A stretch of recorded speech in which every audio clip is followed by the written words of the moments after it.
Man, Jenny, Chen, be quiet now, okay, my love?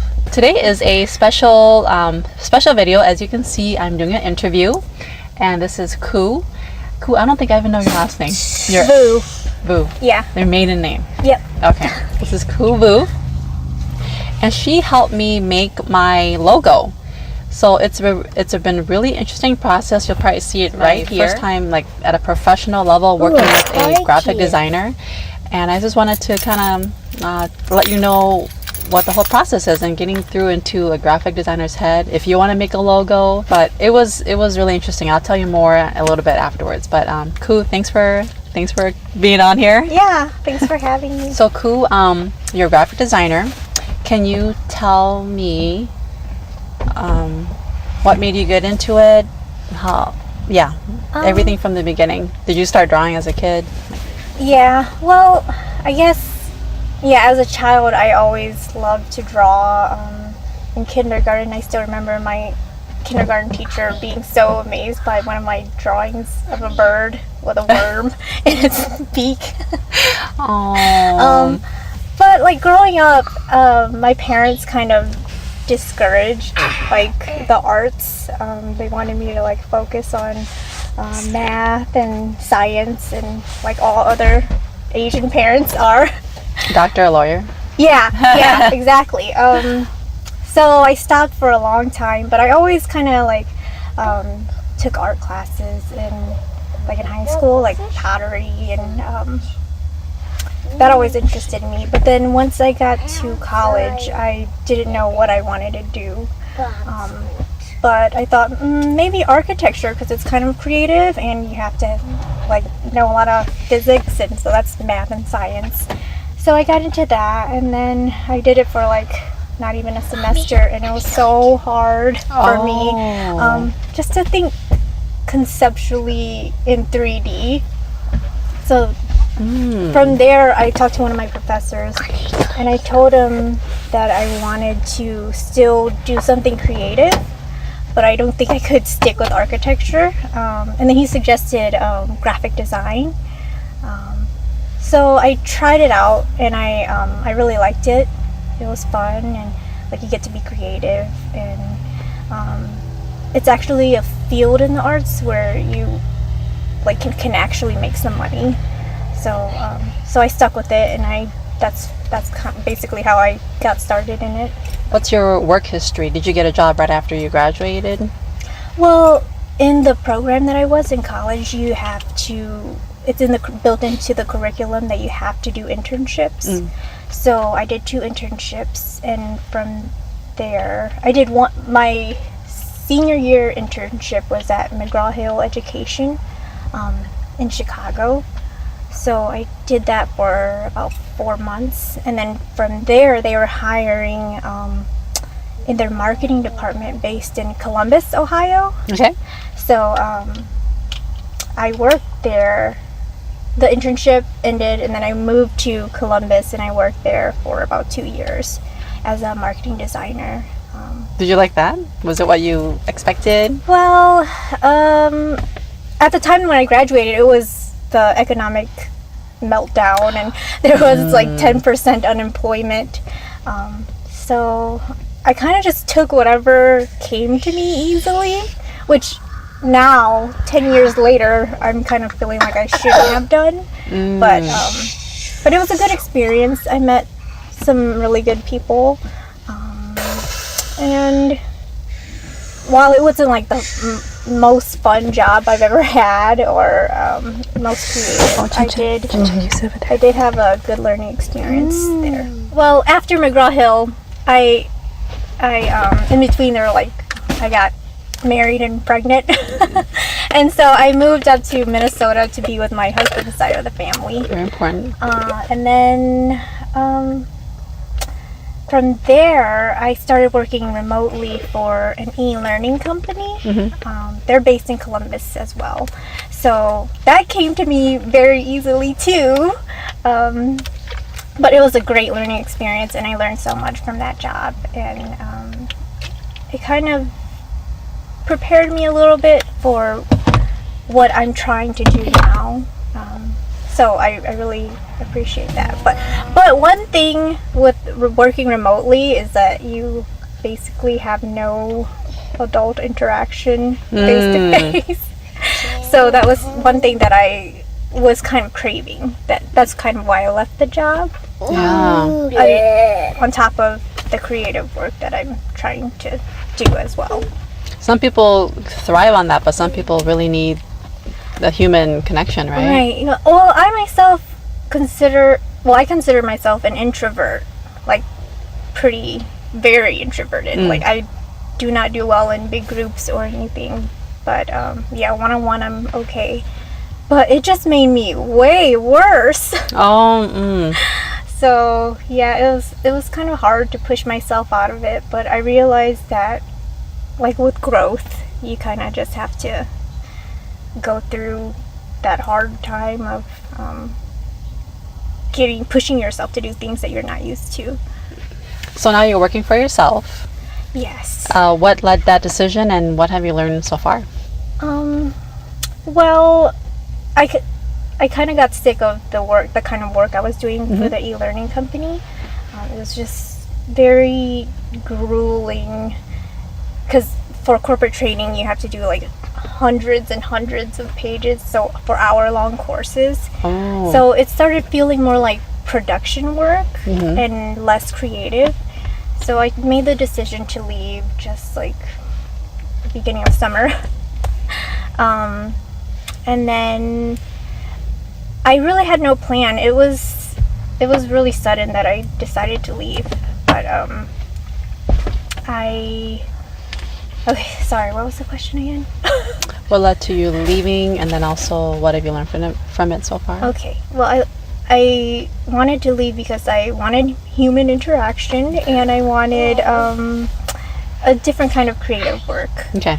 And then how I got into freelancing was, well, the original plan was to quit, work on my portfolio, and then apply for like small design firm jobs around the area, just so I could make more connections and learn more, because I haven't had experience working for a small design firm. So a network. Yeah, exactly. So I thought I would do that, but like it was so hard to try to find a job within the small design community here. Well, it's actually a huge design community, but I wanted to work in a small design firm, which is really hard to get into, especially because I'm from Ohio, and I didn't make any connections here in the 6 years that I've been here. Because I didn't go to like design events, and I didn't go to the local colleges here, so I don't really know anybody. But one thing that really helped me was I reached out to a Hmong designer, and she's been so helpful with like helping me find clients and helping me just with like business documents, like estimates and invoicing, and just presentations for logo designs. What's that designer's name? Her name is Christina Vang. Christina Vang. Yeah, and she's pretty involved in like Hmong nonprofit work. Okay. Yeah, she's so nice and so wonderful. I'm so glad I reached out to her. What is some biggest takeaways you learned about going on your own? Well, I do love it. Like, you can say no to whatever project you don't want to do, which if you're working for a company, you kind of have no choice but to just do the work. So that was one thing that I learned. Like, the flexibility of it is so nice. But there's also a big learning curve for how to manage, because you're basically a business. So I had no experience with that. I'm not business minded at all. So it was pretty hard to like. I haven't even dealt with taxes yet. Right. So that's gonna be another hurdle later. But yeah, you got to keep track of all your expenses and profits, and whatever money comes in. I don't even know if I've profited yet, but It's good to know. so the business aspect is like the hardest thing that I've gone through. What softwares do you use? I use Adobe Creative Cloud, which consists of Adobe Illustrator and Photoshop and InDesign for like print work. That's pretty it right now. I played in college. I played with totally blanking on the name. I guess I worked a little bit with Dreamweaver, but I don't do that anymore. Okay. But that comes all in the package. And Adobe Animate, which is Flash, I guess. And then there's another one where you do animation. I haven't, After Effects, yeah. I haven't played with that in a long time, but I want to try animating more of my illustrations when I get some time. Ooh, yeah, right. Can you walk us through the process when you meet from the start to the finished product, from conception, something in the person's mind, to the final product? How does that work? Okay. Well, for logo design. Yeah. Okay. Or branding. I guess at first I send out my quote for whatever they're asking for, like if it's just a logo or if they want like a whole package of things branded with the logo. And then from there we'll set up a meeting time and talk about the company. So I try to learn as much as I can about that company. And then kind of like their goals and their target audience and it's probably a good idea, I didn't do this with you, but to get like initially to get kind of the idea of their aesthetic or what they want to look for or what logos they like and their competitors, what their competitors are doing. Okay. So you kind of work that into like a strategy, and then from there you can get to work on the creative side, but always referring back to that strategy. Do you sketch? Yeah. Okay. Like that's part of the process, I guess. Sketching first, and then you get all your ideas out on paper first. That's what I do, and then from there you kind of pick out 2 or 3 of the ideas that you like the best, and then you bring it into Illustrator. Okay. Yeah. So that's my process. What's your typical turnaround to get a finished product out? Well, I would like 2 weeks at least for the logo. Okay. If they want other branded materials, it could go up to a month, or, depending on what things they want their logos on. Okay. Or however many options they want to see. But I typically do 3 options at the most, and then they'll pick one to refine. Okay. But, yeah. Is everything that you make, is it from scratch? I'm not familiar a lot with how this works, but is it from scratch, or do you get images from stock images or clip art and you modify it? Yeah, I typically don't use like clip art or, I mean, sometimes if you're doing like a brochure that's part of the branding process, then yeah, I'll use like stock imagery, or there's even some sites with free photos that are pretty good, so I'll do that. But yeah, there are places where designers create graphics and like icons and stuff, and you can just buy it. But some icons I've been doing it for 10 years, so it's kind of easier to just make it. So I just really briefly want to walk you through what I've learned and what I appreciate from Khou is that when I initially met with her, well, even in my head, I had my whole vision set out. I told her that, so the logo is GoMinivan, and I wanted the O in Go to have a green light. I mean, I was like fixed on it. I was totally set that this is how it's going to look, nothing else. And then I met with Khou, and she gave me a couple of design options. And also, I just also want to say that Khou is incredibly professional and fastidious. She walks you through, like she gives you like a draft page, and she tells you the concept, what she's trying to aim for. I was like, this is too professional for me, you know. But I really appreciate her level of professionalism.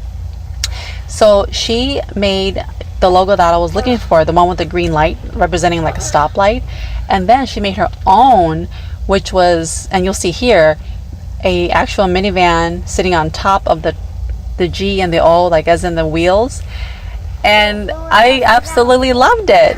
And you have to understand that I didn't even have that vision in my head. So she brought something completely new, and I really appreciated that from a design standpoint, from branding, from logo, and it just really testifies to like working with other people, because they may give other ideas that far surpasses your ideas. Even though you thought it through, you think you know everything, but another person can bring something really of value to the table that could really help you. And I just love that. So, and you'll see it on the screen here, but it's the orange with the two wheels on it, and I think that's just, and I really love it. So yeah, I really appreciate that. Thank you. I'm so glad that I was able to meet your expectations. So what are some of your, going back to customers, working with customers, because one day you might be a customer, you're out there looking. What is an example of a good customer and an example of a not so good customer? Well, I guess I haven't had too many experiences with like customer facing like clients. So you're kind of like, beyond some other relatives that I've worked for. But I guess it would be hard to work with someone who like is not open to new ideas, or basically doesn't want to follow the strategic plan, I guess, and they just like, this is what I want, and just do it exactly as I say. Like basically I would just be a production person in that case. So yeah, then I wouldn't even get to use my creativity at all, Okay. I would just be there to do exactly what they say. That would be an unfortunate experience. Okay. There must be lots of graphic designers out in there and on the earth, on the world, right? Yes. So what makes you stand out? Well, I don't even know.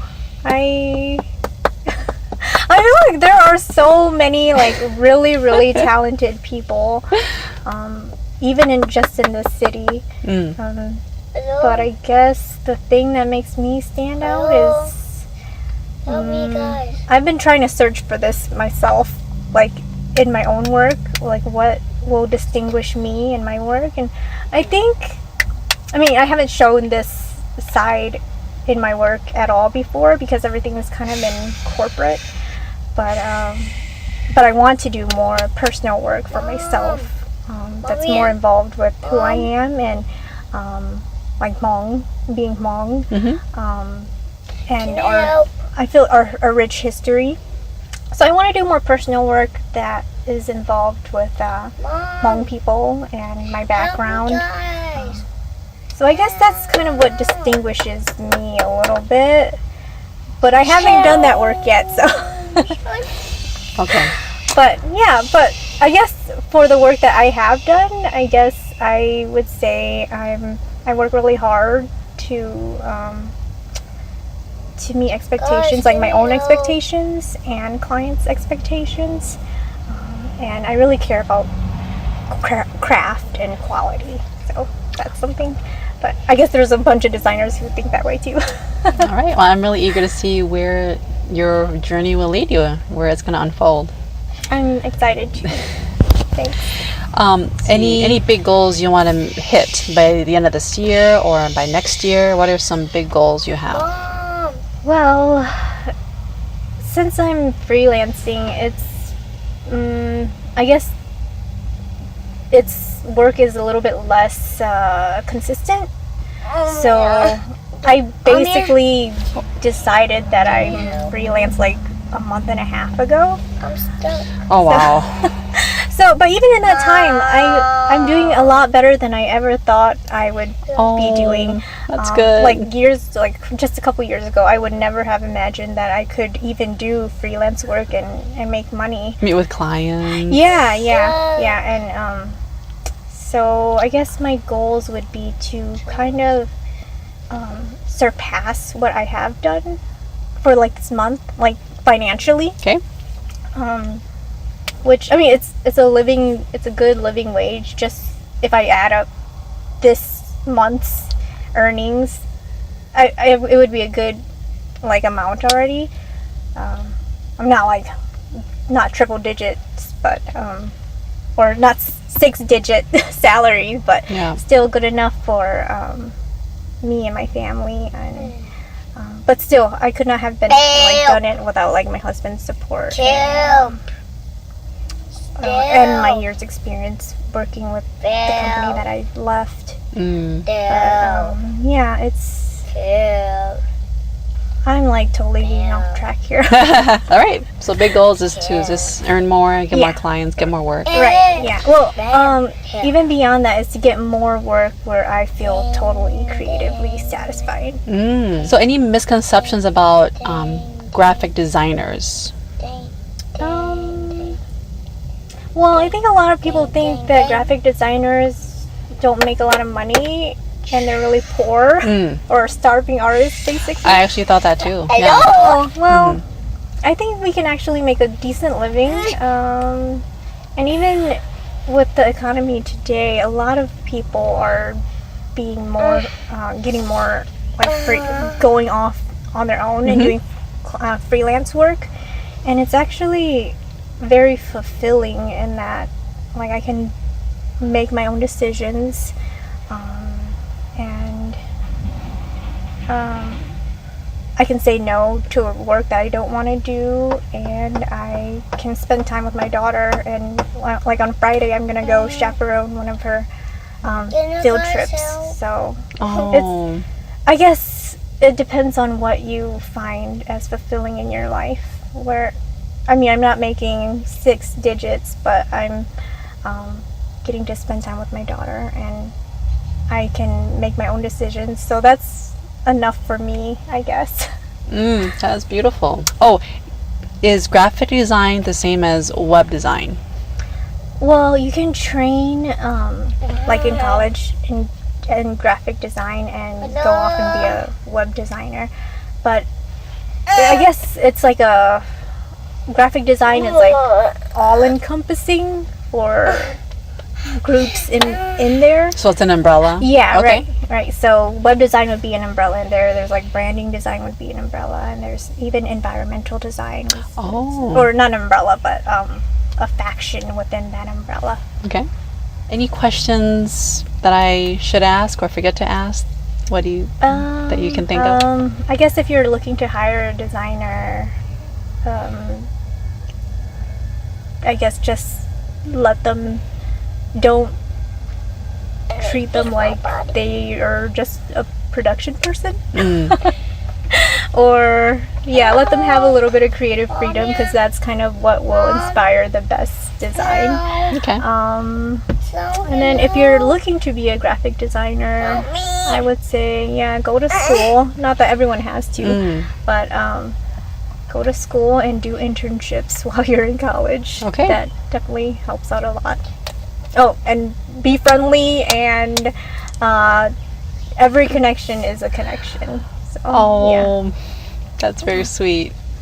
It's the truth, though. Like, you gotta make friends in the graphic design world. That's kind of how you get jobs. And, like, now that I think about it, that's kind of how I got all my jobs. Like, my first internship was my second internship with McGraw-Hill. My professor knew someone who worked there, so like I was a good student, so I got that job because my professor had a good thing to say about me. And then the next job, the remote job that I had with the e-learning company, my friend worked there, from design school. So she kind of recommended me, and my professor worked with them too. So there's 2 recommendations. So that's kind of how I got started with those 2 jobs. But yeah, now like up here, I'm like, I can't find anyone who works in the design firms that I want to be at. Like, I don't know any of them. I guess you could cold email them, but so that's kind of why it's hard to find a job up here. But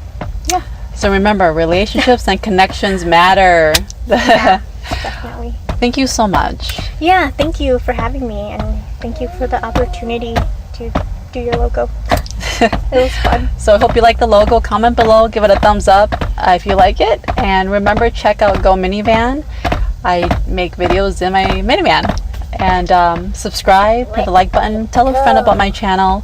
I'll also have Khou's all her information down below in the description box. And again, thanks for watching, and I'll see you on the next ride. Bye.